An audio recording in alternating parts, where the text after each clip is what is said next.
ahead, shoeing Colonel. You can tell he's thrilled about it. So we're going to pull his hoof forward, and this is what's called top dressing a hoof, or just finishing. If I was shoeing with an apprentice, this is the portion of the work that they'd be doing for me. They'd be rasping the flares in the toe, in the heels, and then they'd finish driving the nails, blocking and clinching for me. But since no apprentice is here today, we're going to go ahead and demonstrate that with Colonel.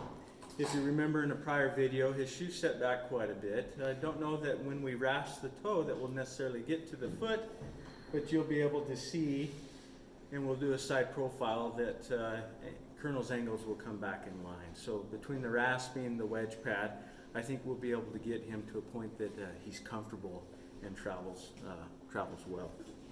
Okay, so we'll pull his foot forward. A little shoeing trick I like to use. You may not know, but there's a little pressure point right at the chestnut. You can kind of see it here.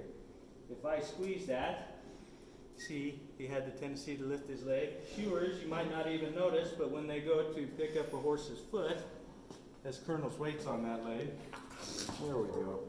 I'm going to adjust his weight just a little bit. When I go and ask for this foot, often I'll just pick for that chestnut just real slightly. It gives him the indication that I want his foot up, and that allows me to not work so hard shoeing horses, because we all know it's a lot of work. Okay, general rule of thumb, the first 1.5 to 2 inches of the hoof. Now, I remind you, this is a rule of thumb, not always or never. But this is the angle that I want to rasp that hoof off at. Colonel's case, this toe is going to come back a little bit more than what you see here. When I'm rasping, you might notice I'm using the whole rasp. I'm starting from the beginning to the end.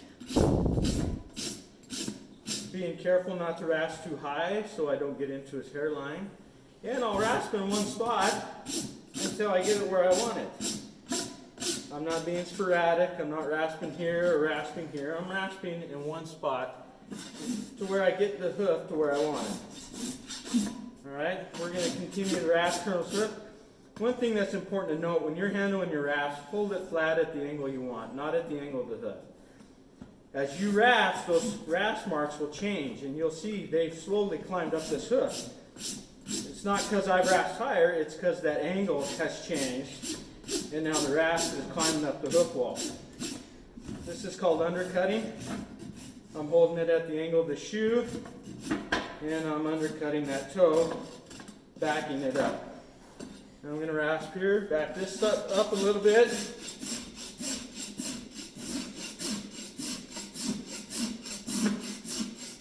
And once we get to about the quarter of the shoe here, you'll see that the rasp, I turn it horizontal to the hoof, and on Colonel, it goes right to the pad, to the shoe.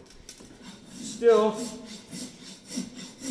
don't know that we'll get in the toe all the way to the shoe because at the distance that we set the shoe back.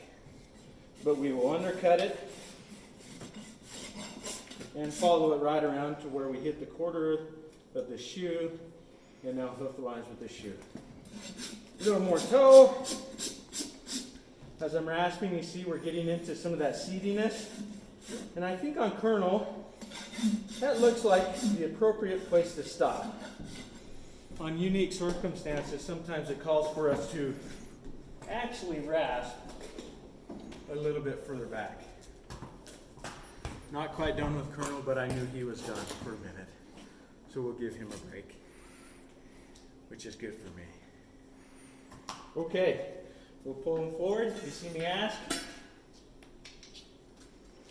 All right. Good. Sometimes they'll stretch. Now I'm going to finish rasping this side to the quarter of the shoe. I come to the shoe, I'm rasping under the nails that I used to set.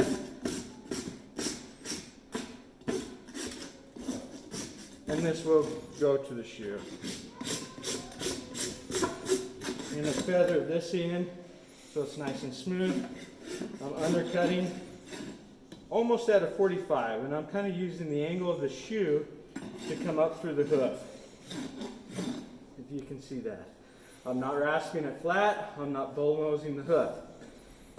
Flat undercut. That gives you a nice, good finished look. Make sure you rasp through the heels. Often I see it where that's not the case, and it should be. Okay, through the heels. Now, we'll put Colonel down. We'll give you a good side shot. Mind you, the other foot's been pulled. But this will allow you to see. We'll let him kind of square up a little bit. You can see his pastern angle is much better. Even though he has an elongated toe, you can see how that's allowed for an increased breakover. The wedge pad stands him up. Look how low he is in the heel on the other foot. That foot has not been trimmed, we just pulled the shoe. Okay, hope this helps. And there's my beautiful wife. More to come.